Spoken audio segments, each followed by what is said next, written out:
had a Zoom meeting with Reverend Barber and Reverend Liz after the first one was over.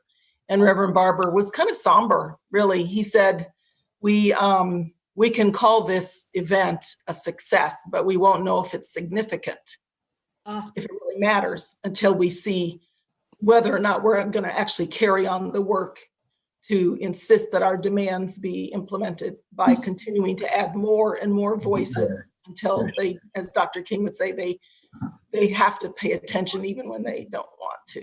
So what Vicki was referring to is that over 200 organizations in the Saturday morning event were cross-posting our Facebook Live, the Poor People's Campaign's Facebook Live. They were cross-posting, meaning they had handed over their Facebook page to the campaign so that it was live streamed from their page as though they were directly live streaming it, so that people who wouldn't have gone directly to the Poor People's Campaign Facebook, but were on their favorite Facebook page from their favorite organization were watching it with us. And I was monitoring the comment and a half followers. So I was just putting into the chat, into the comment section of that Facebook page, messages about here's where you can sign up for the campaign, text moral to 90975. Here's where you can go to send our demands to your Congress people, over and over. I wasn't responding to negative comments, and there were some, because that page attracts a lot of non-political people who didn't get it. But there were other people watching who were really appreciating it, and so they were themselves responding to the negative people. So I didn't really have to, and that wasn't our job anyway. So yeah, that was fun. It was exhausting to pay that close attention, and I watched it again in the evening just because with half my attention on the comments, I couldn't actually fully attend to the speakers. So, yeah. Yeah, I'm kind of hoping to watch the whole thing again. Yeah. Okay, I'm going to do the mute everybody so I can unmute Randy. Randy, unmute yourself, okay? Okay. All right, good morning. The lyrics are over in the chat, and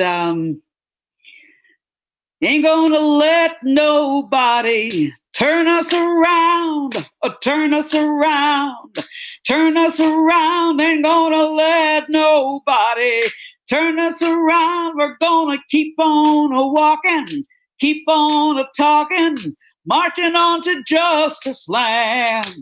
Ain't gonna let no fear turn us around, or turn us around. Turn us around, ain't gonna let no fear turn us around. We're gonna keep on walking, keep on talking, marching on to justice land. Ain't gonna let no threats turn us around, yeah, turn us around, whoa, turn us around. Ain't gonna let no threats turn us around. We're gonna keep on walking, keep on talking, marching on to freedom land. Ain't gonna let nobody turn us around, turn us around, turn us around. Ain't gonna let nobody turn us around. We're gonna keep on walking, keep on talking, marching on to justice land.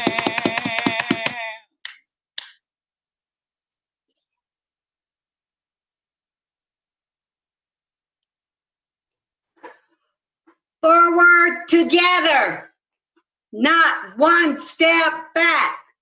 Forward together, not one step back. Forward together, not one step back.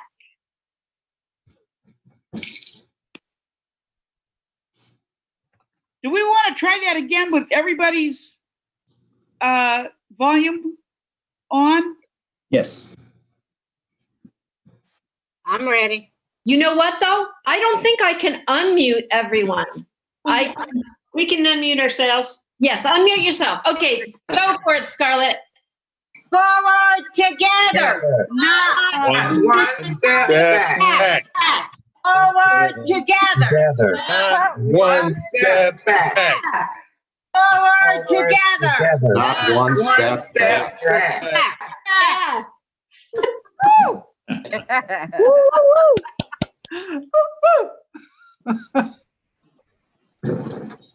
Thank you so much. Thank you so much. Welcome to Tuesdays with Tillis, week number 178. Can you raise your hand if you're here for the very first time? Suzanne, welcome. Anybody else here for the very first time? Mark Swallow. Michael Eisenberg. Just went like this. Joanne London. Welcome, Joanne. Welcome. Welcome. Joanne, put your email in the chat and you'll get the chat transcript later, which will have a lot of great stuff in it. Okay, so beautiful to see everyone. We are a community of nonviolent resistance, and we gather every week to support each other, to learn, and to figure out how to take the most strategic action to keep the movement that is sweeping our country, the movement of justice, the anti-racist movement, the economic justice movement, to keep that going. So we're trying to figure out what are the most strategic things we can do to help that happen. And one of the most strategic things we can do is listen to the grannies sing. The Raging Grannies are some of my favorite people in the world. They all inspire all of us, I think, and they've been with us from the very beginning. And they sing these wonderful original songs that reminds me of the kind of resistance they've been doing all their lives. So I'm gonna maybe try to mute everybody again and ask the grannies to unmute yourselves. Welcome. So I'm going to introduce our song today. It has a little bit of a story with it that I think you'll want to hear. This song I wrote originally back in 2013. My husband and I had recently moved to North Carolina. We were watching the news and we heard that 17 people had gone down to the North Carolina legislature and been arrested merely for trying to meet with their legislators about voter suppression. And they were arrested, put in handcuffs, taken to detention. My husband and I looked at each other. We said, that ain't right. So the next week we went down when we heard that they were going to come back the next Monday and try again. So we went down and actually on the Friday before that second Monday, there was a press conference to explain to the media why we were needing to do this and to exert our and exercise our rights. And I went down with this little song and I said to this man I had never seen before, turned out to be Reverend Barber, if it would be okay if we could sing our song. And we did. We went back the following Monday. My husband and I were among the 30 that were arrested at that second event, which turned out to be called Moral Mondays. We didn't know at that point it was going to be an extended campaign. It wasn't designed that way, but Reverend Barber said later, if we hadn't come down, there wouldn't have been a Moral Monday campaign. But as you all know, the momentum grew, and over that summer, more than 1,000 people were arrested for exercising their First Amendment rights. So this is the song that we sang at that press conference before the second Moral Monday to explain why we were doing what we were doing. And it went like this.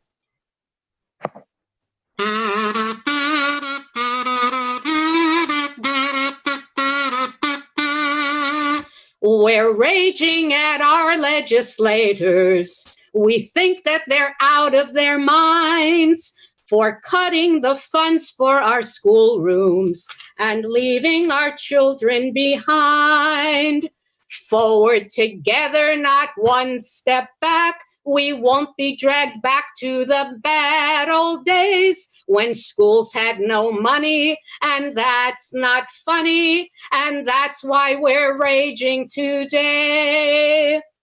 They've made cuts to our unemployment and refused funding for Medicaid. With no jobs for loan-burdened students, it's no wonder that we feel betrayed. Forward together, not one step back. We won't be dragged back to the bad old days with no safety nets. That's as bad as it gets, and that's why we're raging today.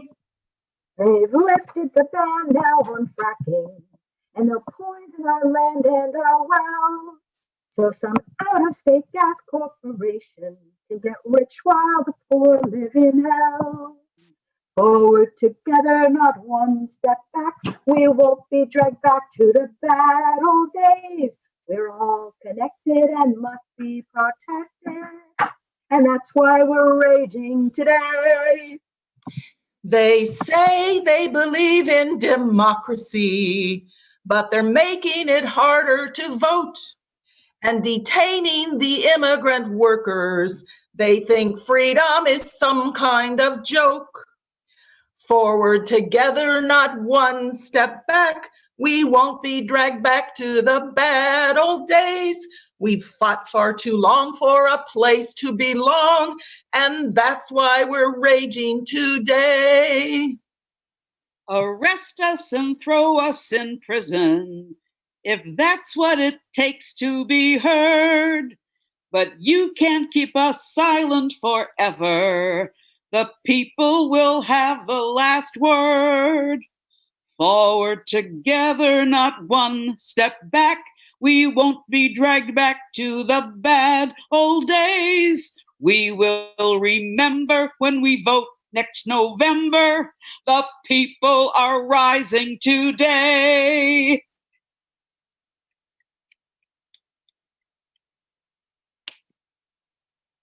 Thank you so much. Thank you so much. Grannies, thank you. During this time when we haven't been able to be on the street, Zoom calls have proliferated. The Comfort Committee, which we just talked about a few minutes ago, which is so wonderful. We have a food Zoom, we have a migrant and immigrant Zoom, we have everybody doing so many different things and trying to communicate about it. And we have an environmental committee. And Keith has an announcement about the environmental committee. Thank you, Karen. As Karen said, I'm representing the climate crisis action team of Tuesdays with Tillis. And one of the efforts that we've started is developing a relationship with legislators from the North Carolina General Assembly. We started this several months back, and we have 7 of Tuesdays with Tillis folks who have signed up to become a pen pal with their favorite legislator. And we have 24 legislators that are being specifically targeted. We're, of course, primarily concerned with the climate crisis issues, but we don't care what you write to them about. We've written to legislators thanking them for their votes and also expressing what we think their position and policy ought to be.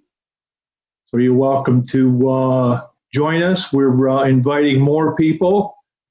And we particularly wanted to bring attention to Senate District number 14 with Senator Blue, who votes pretty much according to our views with regard to the climate, but he's also quite close to Duke Energy.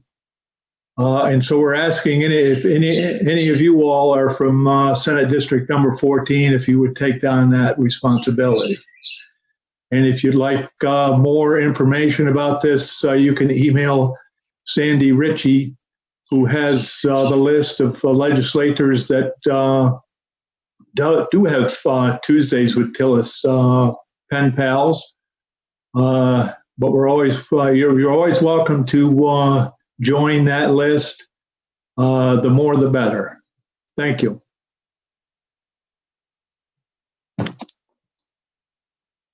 Thank you so much. Thank you so much. And I put Sandy's email in the chat. So something else that I put in the chat is the link to a survey. And I'm trying something new. And what it is I've been asking people in Tuesdays with Tillis some questions about the direction you want us to take. And so I kind of tried it out on a few people, and I want to open it up to everyone who's here today. So I put the link in the chat box. And I just wanted to kind of report to you what people have said so far. And I kind of had another plan for today that didn't work. So I want to do a different plan. And the plan is around what the people so far among you have said about what's important to focus on. And so 3 things came out way on top so far. The first one, of course, is the November election. Defeating Tillis, defeating Trump, and getting rid of McConnell. Those 3 things, flipping the Senate. And then, and voter suppression, all those things are under that topic. The second thing is supporting the demands of the Poor People's Campaign. I think most of us probably watched over the weekend this incredible thing. The link to that is in the chat to watch it again or watch it for the first time. But overwhelmingly, we want to support these demands. And there's also a link to them in the chat. That's the second thing. And then the third thing, and this is really in no particular order, is how can we support these protesters who have been on the street every single night calling for racial justice, calling for a radical, not moderate, not small, radical change in policing. So those are the 3 things. And so we have a couple of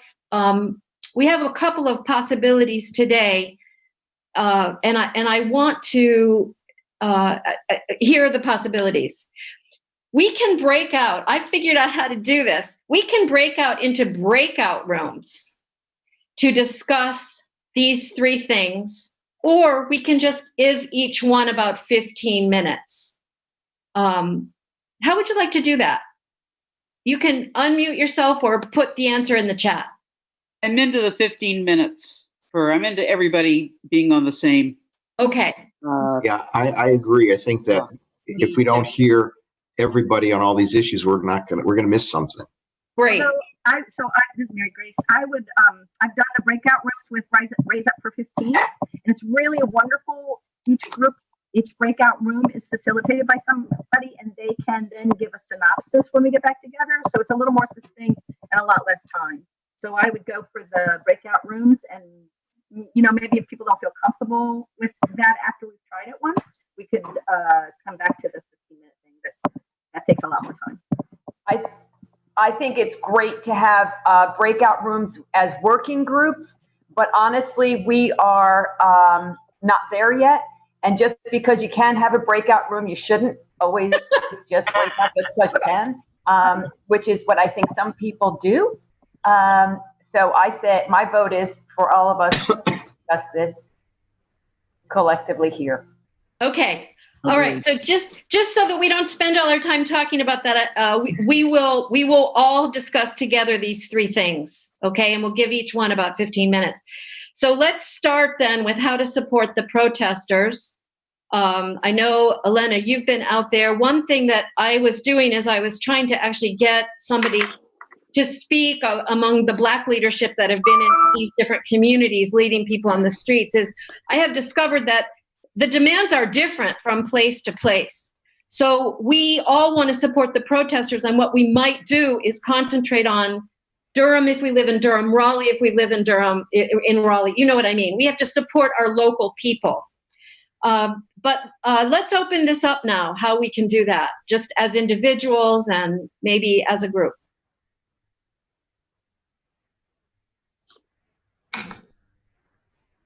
Go ahead, Sandy. I do want to try to privilege people of color if anybody wants to speak first before we all jump in.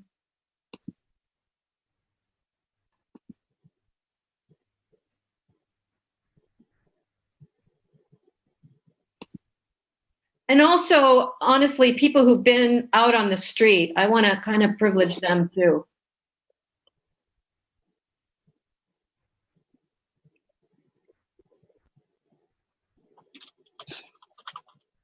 So just take a couple deep breaths. If you feel called to speak, go ahead, no matter who you are. I feel called because I have an opportunity. I want to share it with you. Okay.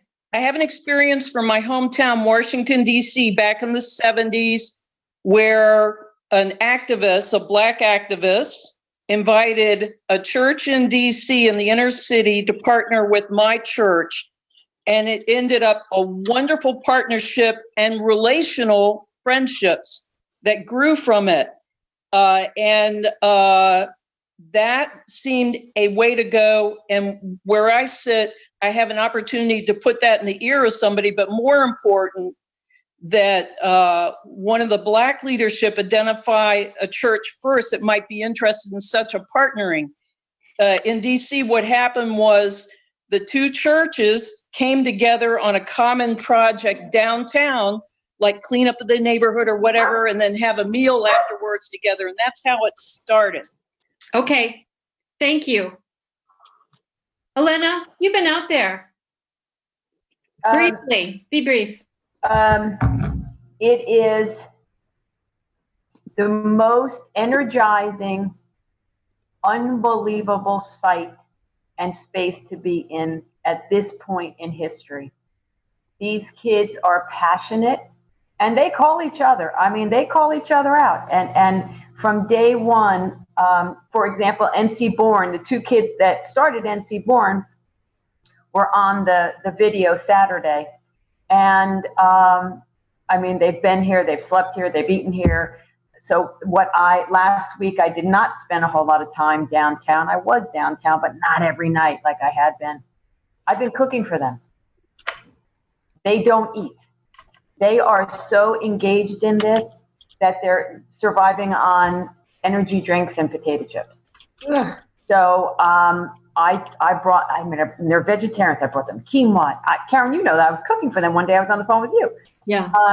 And even like at Costco, they have the pouches, the lentils, and just so something quick that they can grab, warm up, and have sustenance.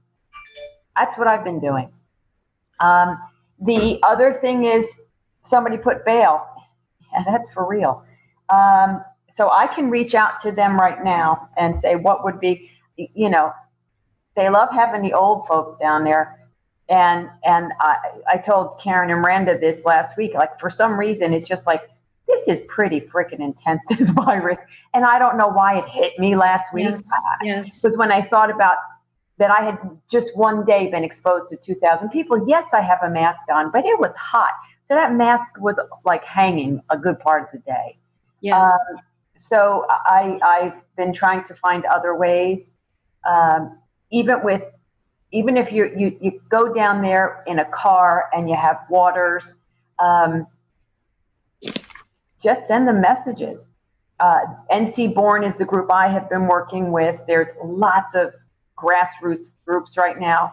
I am trying to get their demands. They have written out, I have them somewhere, but I couldn't find them. So I will get those to you, Karen. And I am going to invite Tari and Braden to speak to us. Good. Good. Good. If that's okay with everyone. Good. That would be good. Hey, good. Elena. Yeah. This is Galia. So I understand, are they meeting somewhere every night? Like, can you share that? Because I don't see them in my normal feed. No. So they are on Insta. They're on Instagram, NC Born. And it's not always on their page. It's on their story where there's specifics. And then you could also direct message them. For example, somebody called me yesterday, well, where's the celebration? And I was like, what are you talking about? And it was another group. And I am not one to be, yes, we should recognize that monuments are coming down, but please, people, this is the same stuff that's been done for too many years to keep everybody like, oh, look, we're doing stuff. No, this is for the cameras, this is not meaningful. I mean, it's meaningful, don't get me wrong, but this is not changing people's lives. This is not changing the systems. This is not going to make people safer because we've taken down some granite. So that was not my kid. So I don't know who ran that one. But my kids were downtown last night and ABC was following them. And I happened to get on Facebook and I was shocked at the racist, I shouldn't be, right? I'm a white woman. Of course, I don't live in that world.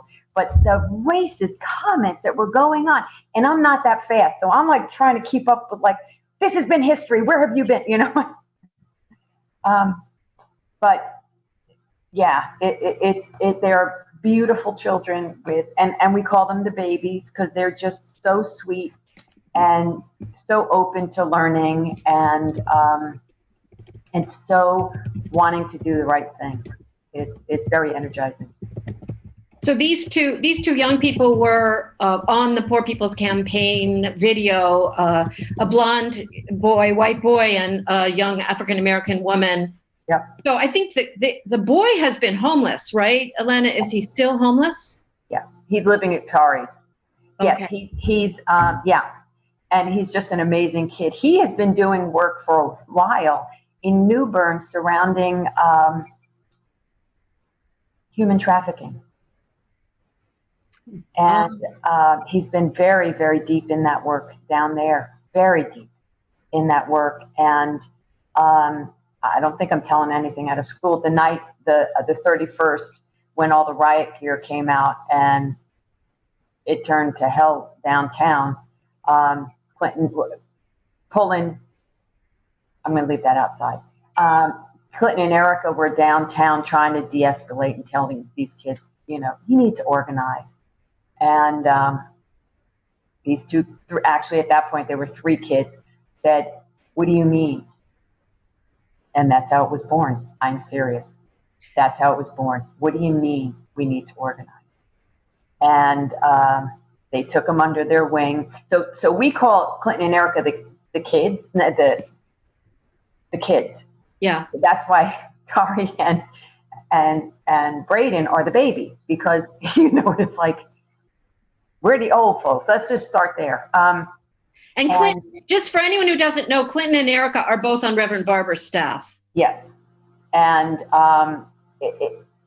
and they've had meetings here, and it is just to see the babies with all of this energy. Look at them, they're frenetic. They have so much energy. And to see Clinton and Erica mentoring them, it's just so beautiful. It really is. Yeah. You know, it's I am in the supporting role. I say nothing. I'm in the background, but I can see the future, and it's beautiful. They're not gonna settle. They're not gonna settle. It's great. So everyone, are you on board with, let's invite them to come to our Zoom next week and ask them, how can we support you? Does that make a lot of sense? How can we support you? Thank you so much, Elena.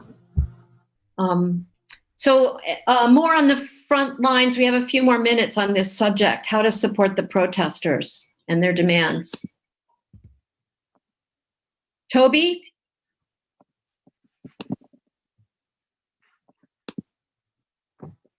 Hi.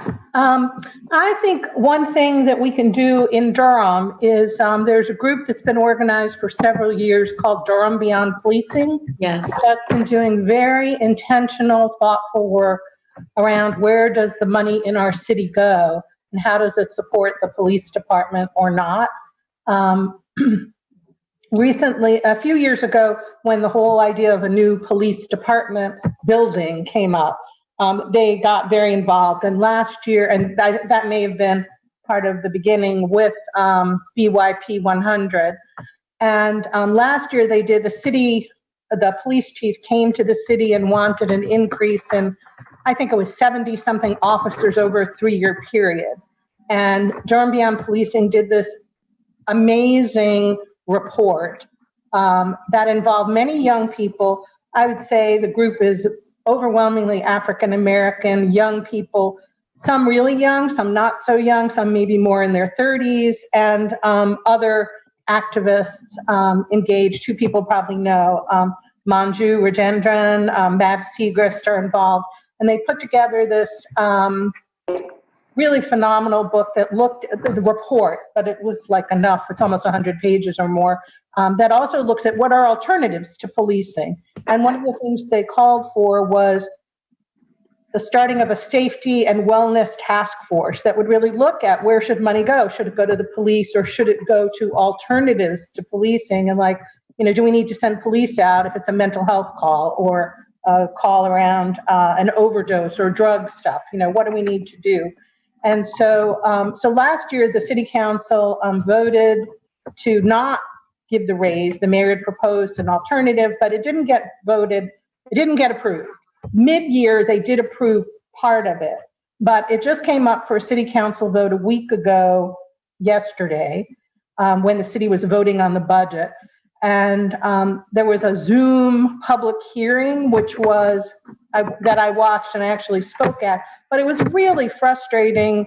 One, just the whole Zoom thing, and between the mayor, who did a phenomenal job with people attacking him and other people, and people on the council arguing with each other. I can go on and describe it, but just to cut to the chase, I think that this group could get involved with Durham Beyond Policing. The decision was that Durham did vote for a 5% increase in the police budget for this year, which primarily is going to support. They did end up giving a few new cops in the middle of the year to the police department. So 5% isn't creating new positions. It's just supporting the cost of doing business and increases like that. Okay.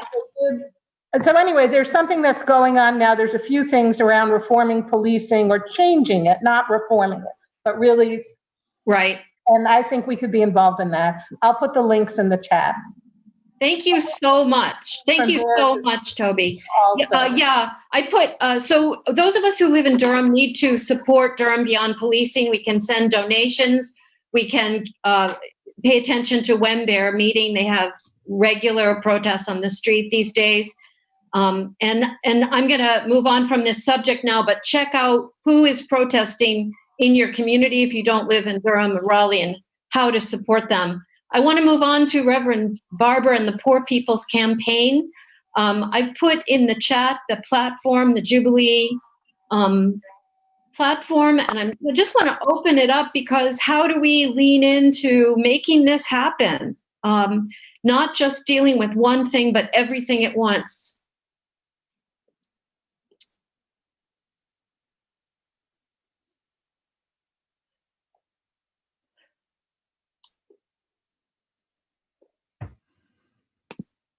Yeah, so this is Mark. I think we need to get with Cal and Cunningham and find out where he stands in supporting the Poor People's budget and the goals of the Poor People's Campaign, and pressure him to take a position on this. Mike, you want to report on that? Mike Eisenberg? I will. Mike and Amy and Jewel, can you mute some people? So Mike and Amy and Tara and I have been really involved in trying to get Cal to come. Our position is that we have been laser focused on Tillis for 3.5 years, and Cal can give us a half an hour of a town hall on a Tuesday by Zoom. He has not been very wanting to do that. And I believe it's because he knows we're going to vote for him. He knows we're going to work for him. But meanwhile, we're really missing opportunities to try to push him toward these things. I think Mark is exactly correct. He's a moderate. The Democratic Party in North Carolina picked him because he's a moderate. And he is now spending his time, according to his campaign staff, talking to moderates and people who they think might be on the line. And it's important to say that I think that the polls, even though he's very unpopular, he's one of the most unpopular senators, Tillis and Cal are pretty much tied right now. Yeah. Karen? Yeah, please, go ahead. Can we send an email to all the people that we've reached out to and tell them that we do not accept the fact that Cal Cunningham is going to take our vote for granted? And to think that just because he's running against Tom Tillis, that we are going to work for him. And we will use the power of our 1,300 people to try to bring change to the state of North Carolina. And we would like him to be on board. And being on board means he comes talk to us. So if we can put something in writing that is a little stronger than the way we've tried to focus on being nice people and asking them to come talk to us, I think it's time to maybe put a little pressure on. I really agree with you about that, Mike. And, you know, you've done at least 2 or 3 emails. I've done also the same. And finally, I did get through to one of his campaign managers, Michael, by phone and had a pretty long conversation with him. I really think that not just one, but many of us should be emailing these people now that Amy and Mike have gotten us actual email addresses of these actual people. So we're not kind of reaching into the void. So I would like to ask everyone to please email these specific people, and we will put their emails in the chat box. How does that sound? And I also think, Karen, I mean, yes. we could tell him that Tom Tillis has ignored us for 3+ years. We don't need him to ignore us either. Well, right, exactly right. Thank you. And yeah. you can also write a handwritten letter, which I wrote to Cal Cunningham. And I said, I'm not sending you any money until you reach out to the Tuesday with Tillis group, and then you might get a lot of money. Oh, I love you, Jade. I love you. That's perfect. Did you get a response, Jade? It's a deal. Did you get a response? No. How long ago did you write them? Can I respond to the question about the Poor People's Campaign? Yes. So tackling Cal Cunningham as a potential congressional representative is important, but one of the principles of the Poor People's Campaign is that we build from the bottom up. Yeah. And so that's why we have state campaigns, because tackling the systemic racism and systemic poverty that's supported by the policies of our state legislature is where we're going to be most effective in making the changes we're demanding. So I'd like to see us, think about who are the people to target. Somebody mentioned Dan Blue for the environmental issue, but there are many others. So I think a lot of our energy needs to go to the state legislature rather than to Congress right now. The Senate is doing nothing. So. Yeah, I think that's true. Yeah. This is Liv. May I speak? Yes. Okay, I'm speaking to the Poor People's Campaign in the issue of environmental destruction.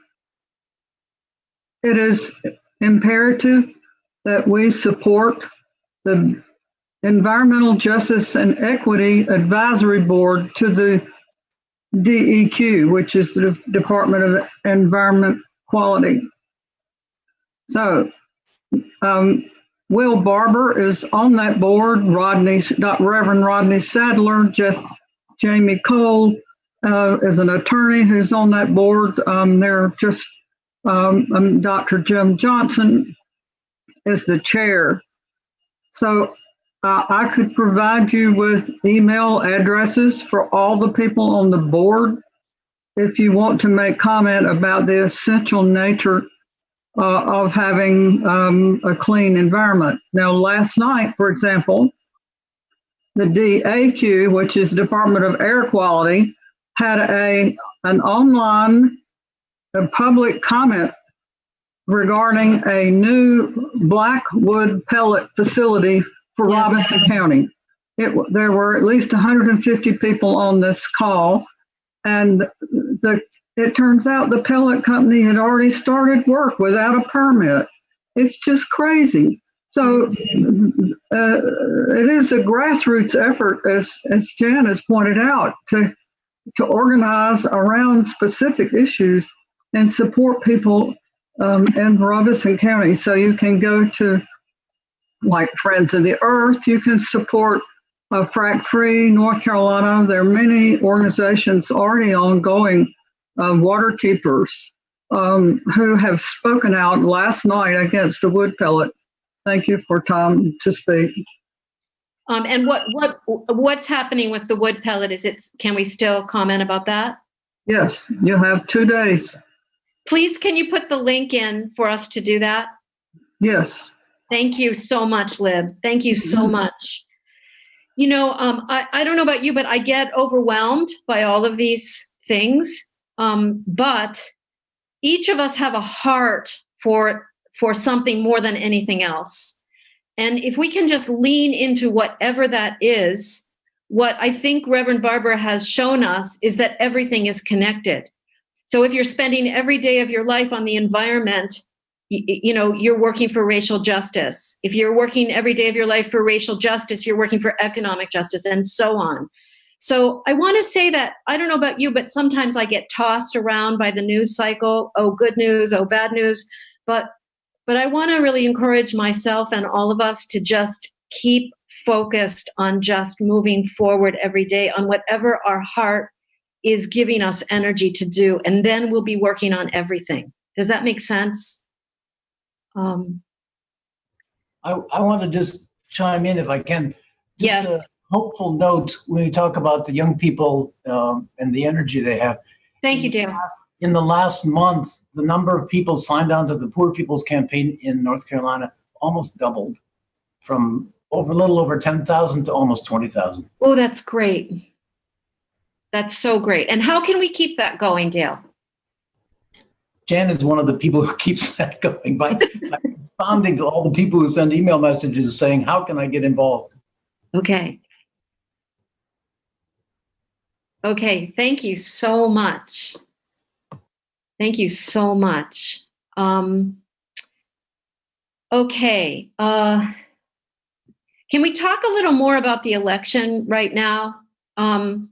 Because it feels to me like Trump is pretty humiliated, and narcissists are really, I know this as a psychiatric nurse, narcissists are really dangerous when they get humiliated.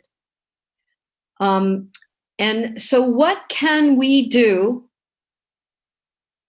about voter suppression, which is certainly going to be one thing he's going to lean into? What can we do about Barr, which makes him so much more dangerous? What's at the top of your... So Karen, this is Mark. So I posted a link in the chat box. So I signed up to be an election poll worker again for Wake County. The notes went out this week just so that I could participate internally to try and make sure that everyone's vote has a chance to vote. So when I did that for February, there are a lot of people that came in. They came to the wrong place. They for all kinds of different reasons. And I at least made sure that they were able to submit a ballot. It was a conditional ballot, but at least they were able to submit that. Lots of times there were lots of people that came in that were Republican. They wanted to change parties to be Democrat. And of course, they had to do that ahead of time, then on election day, but at least got them to do a provisional ballot. So, there's things that we can do within the system. That's one of the things that I'm doing. Thank you. Signing up to be a poll worker, a brave thing to do and absolutely essential. Something Democracy NC was really encouraging as many of us as possible to do for the last election. And I'm really thinking about doing it again. Yeah, Scarlett. Suzanne Box wants to speak. Scarlett's next. And then Suzanne. I'm a volunteer with You Can Vote, and we work outside the polling areas to answer questions, to direct people to the correct polling site. I worked at UNC Central during the primaries, and so many of these people came to us because they assumed that was their polling place, and it wasn't. And we were there outside with a big sign saying, if you have any questions, any problems, see us. And we were able to to help quite a few people. We even volunteered if they did not know how to get to their polling area. We would volunteer to drive them or call them a cab. So You Can Vote is another good organization if you do not work within the polling, the voting area. Great. Yeah. And you can start working with them right now before and during the You Can Vote and also Democracy NC. Susan Jones? Yes. So I live in the neighborhood with Scarlett and Darlene and Bessie, and we have a group of people. I just want to share this, that we have 600 new homes, people who've, I think that's the number around there, people who've moved from all over the country.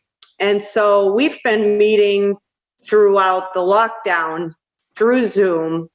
And there's kind of a core group of us, and we're preparing to help our neighbors, especially people who voted in other states before and maybe haven't voted here, to direct them to the.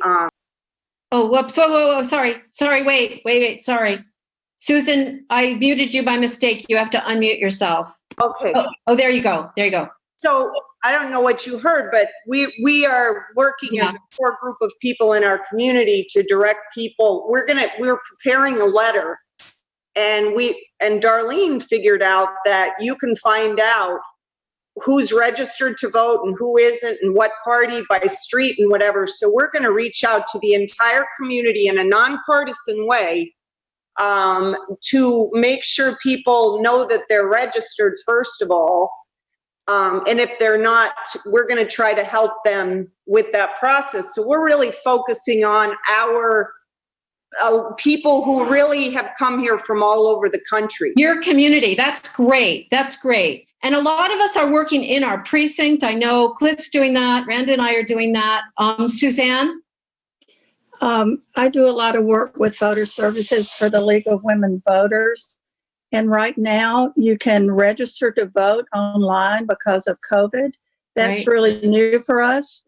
But please, each person request an absentee ballot. You don't have to have any excuse. They will send your ballot in September and you can vote. Everyone's very concerned about going to the polling place, and so many older poll workers are not going to be wanting to do that. But we've seen a huge decrease in people registering to vote because they can't congregate and there's no festivals and we can't bring the forms to them. So right now you can register to vote online. That's new because of COVID, just enacted last week.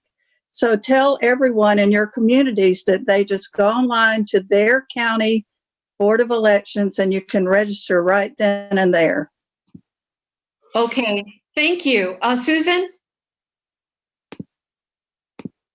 Steinberg? Yes. So as far as the election and the focus on Tillis, is there a way to leverage our connection with Indivisible? Because, that's Tillis is a big focus of their work and their payback project. And there are all these intersecting organizational efforts, but Indivisible is one that our group is connected to as well. So that's just a thought. And any ideas about that, Susan? Well, I think they're doing good work on that. So if we can keep turning to their resources to bring to this group, and for this group to go to their website and see how members of our group can support Indivisible's efforts, because they're working on McConnell as well. That's right. So if you're not on Indivisible's mailing list, do that. Get on their mailing list. Yeah. Mike asked a good question, which is, do we have any idea whether North Carolina will close polling places like we've seen in other states? Yeah, Suzanne, briefly. Yeah. They are meeting this Thursday, and you can comment on where you would like your polling place to be. This is for Wake County. I'll try to find the link and send it. But they are expecting them to be fewer, especially for early voting. A lot of the schools and churches that were polling places don't want to have them because of COVID. Okay, thank you. They're redoing. Thank you. And as you know, the closing of polling places is happening in disproportionately African American communities, so something to watch for. Karen, I was on a webinar with Democracy NC last week, and they're calling everybody to pay attention to where polling locations are being decided right now, because every county's Board of Elections is making decisions and open for public comment. I know it's open right now in Durham.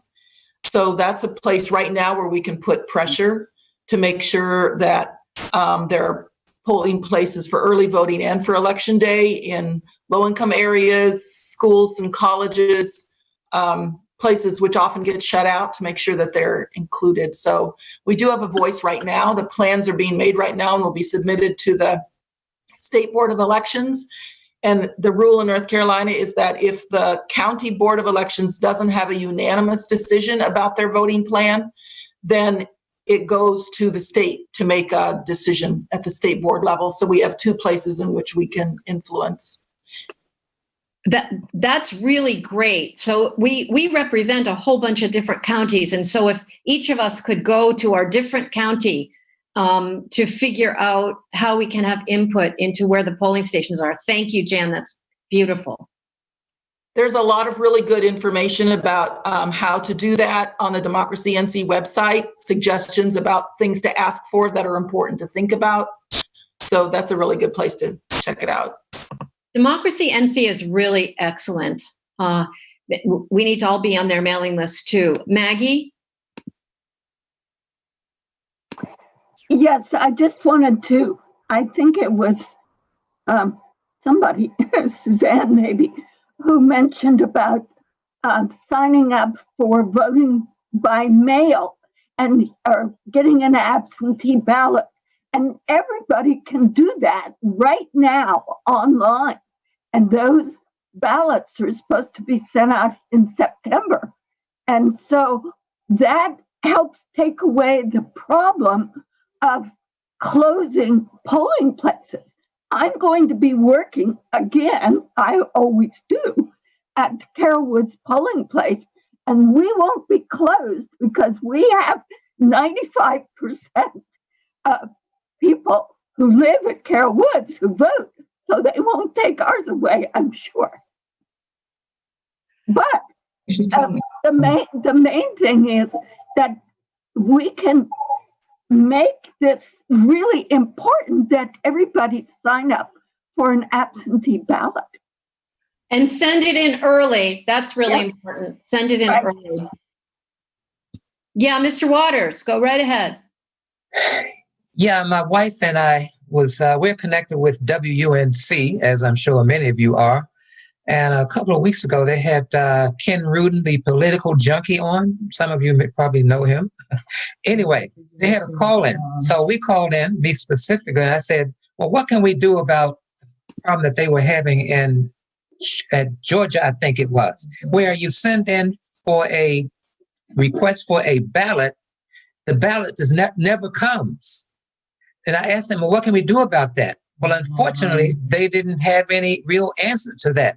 So one thing is request it now, like Maggie said, but if you don't get it, unfortunately, you got to be prepared to go stand in line. Actually, you don't, because on the Board of Election for the county, when you check your registration, they will tell you if you requested one, when they received it and when it was sent out on your Wake County. If you live in Wake County, it's on there. And I just posted vote411.org. That has information about the candidates that they put in themselves, and it also shows your registration and if your absentee ballot has been sent. Those ballots will not change after September unless someone passes away, and we've had that happen. They'll stay on the ballot. But you can go ahead and vote, and that is critical. They have changed it so you only need one witness to your signature, which is great if you're two in the house. Yeah. It used to be 2 signatures, which is a real problem. You can still get it notarized if you're just one. But look at Vote 411 or any of the other voter things. But your election website, your county election website, is very good. And you can actually request it, everything on there now. Okay, very good. Thank you. Yeah, this is Mark Swallow. I think Cliff and I worked on, this was about a month ago, a write-up on absentee ballot, and I think it got put on the website, Karen. I'm not sure where, but I think on on our website. There's a PDF document included in that is the form. Okay, good. Jeanette? I just wanted to say a word about Ricky Hurtado. Flip NC and the Democratic Party have identified 6 House seats that can be flipped. He's a young Hispanic man who graduated from UNC. He was a Morehead Scholar, lives in Alamance County, has a master's degree in public policy from Princeton, and is running for the state house. And the district that he was in, he is in, got redistricted and it got added some more Democratic voters. So the chances are really good he can win. I think he would be the only Hispanic person in the House if he did. So Ricky Hurtado in Alamance County. Thank you. He's been a speaker for us. I don't know if you remember him. He's wonderful. Flip NC is a great way to work for his election. We really need him in Alamance County. Also through the food Zoom, we have met Lowell Simon, some of us, who's a wonderful man who's been working with the NAACP in Moore County to feed hundreds of people several times a week. And he's also running for the General Assembly. And I'm hoping to support him as well. Karen? Yes. I just want to get back to the Tillis angle one more time and talking about, going to indivisible, other indivisibles to really. So that I am going to do that. And if anybody wants to join me, I can just keep you informed because Michael and I did not write all these songs about one-term Tom to have it not happen. So I'm pretty committed to getting Tillis out. So I just am saying that's my focus among others. But if anybody wants to keep in touch with me about what's happening, I'll let them know. That's so great. That's so great. I can feel that, I can feel the forward together, not one step back resolve in all of us today, and it's great. We need to have the closing song, but I want to also remind everyone that there is a caravan around the federal building and at the post office at 1:30, and it is to save the United States Post Office. And everyone who got a reminder of the Zoom call should have gotten information about that. I know some of the grannies left because they're going to be singing at this protest. Which post office? The one across the street from the federal building at New Bern Avenue. Oh, New Bern. Okay. And they're having a caravan from the airport, but some people are going to be joining them at the federal building at 1:30. Yes. Can I say one thing? There's a lot of information about that in the Zoom reminder today. If you want information, that's one quick way to do it. And also, I want to thank Classis and Jesse for sharing it. I wanted to alert everybody to look in your email for an email from Classis and Jesse following up on our request to learn more about their letter to their white friends and a lot of the wonderful responses they got. So thank you. Thank you. Okay, let's do the closing song and the closing chant. Mike? Everybody. I read a Bill Kristol quote this morning, and again, looking at the conservative perspective towards the elections, it's it's something we got to think about, and it kind of reinforces what Randa said about the songs that we sing, and the words we say depend on legitimacy of elections. Anyway, just wanted to read the quote. You look at the polls and think he can't win, but Trump's path to victory doesn't depend on persuading Americans. It depends on voter suppression, mass disinformation, foreign interference, and unabashed use of executive branch power to shape events and perceptions this fall. I might just hope it doesn't come down to that. But anyway, here's an aspiration for voting. You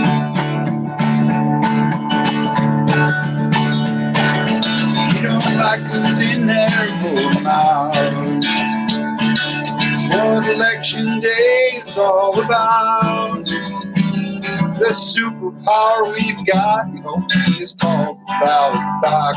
And if you don't like who's in there, vote 'em out. Come on, everybody. Vote 'em out. Yeah, vote 'em out. When they're gone, sing and dance and shout.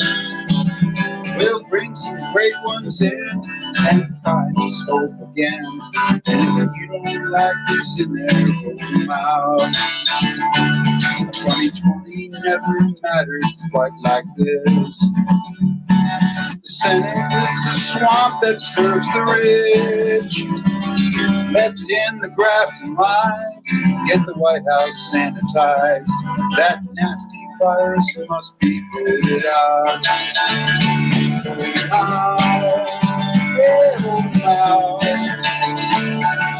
When they're gone, sing and dance and shout. We'll bring some good ones in and find us hope again. And if you don't like who's in there, vote 'em out. Well, we're in the streets and we are holding strong. Monuments are crashing, been way too long. Let's end deceit and fraud and restore the rule of law. We'll bring the truth and vote 'em out. Yeah, out. I wanna hold your hand and twist and shout. Stuff, bring some good ones in and find us hope again. You don't like who's in there, vote 'em out. I'll stand in line for hours to vote 'em out. Stand all night long if I have to. Amen. Forward together, not one step back. Forward together, Not one step back. Forward together, Not one step back.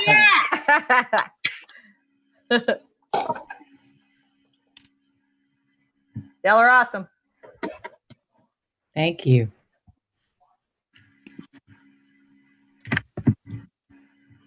Thank you, Karen, for always being our North Star. Yes.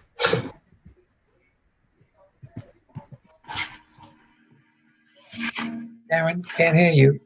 Thank you all so much. You guys are the North Star. I'm like navigating the ship, but you're the stars. It's amazing. So if you haven't filled out the survey, do that, and we'll keep moving along. And let's just take one step forward every day, each of us. But take care of yourself.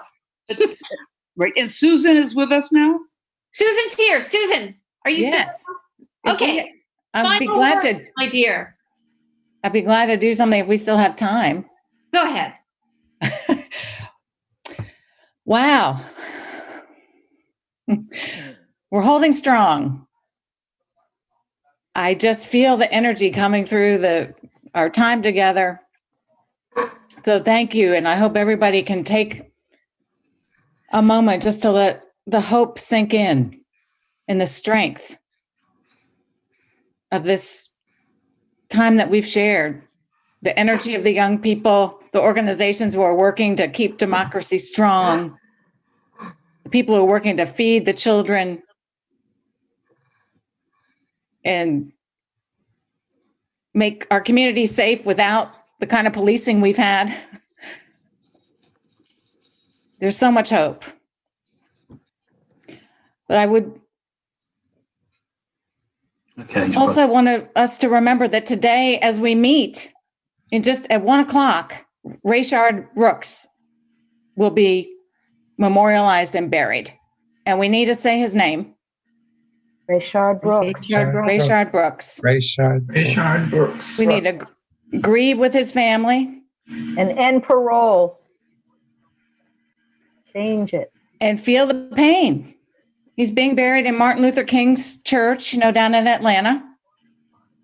And King was the one who said, so of course, so many amazing things that we still draw on for strength today, but he said, I can never be what I ought to be until you are what you ought to be. And you can never be what you ought to be until I am what I ought to be.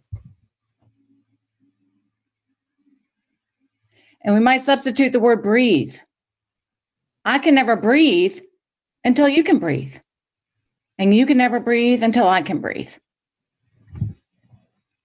And I thought of that reading about on Sunday morning, when that Confederate monument was taken down in Raleigh after 125 years. And there were two musicians who showed up in their dresses to play.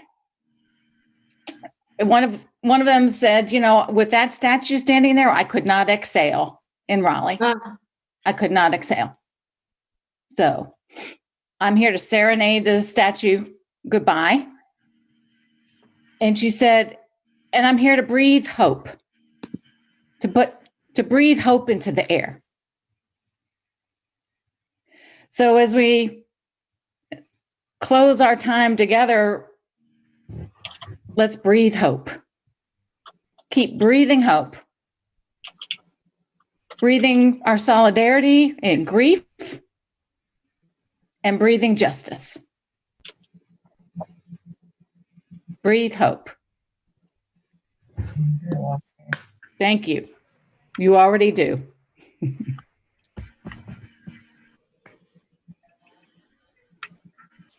Thank you. Thank you so much. Amen. Amen.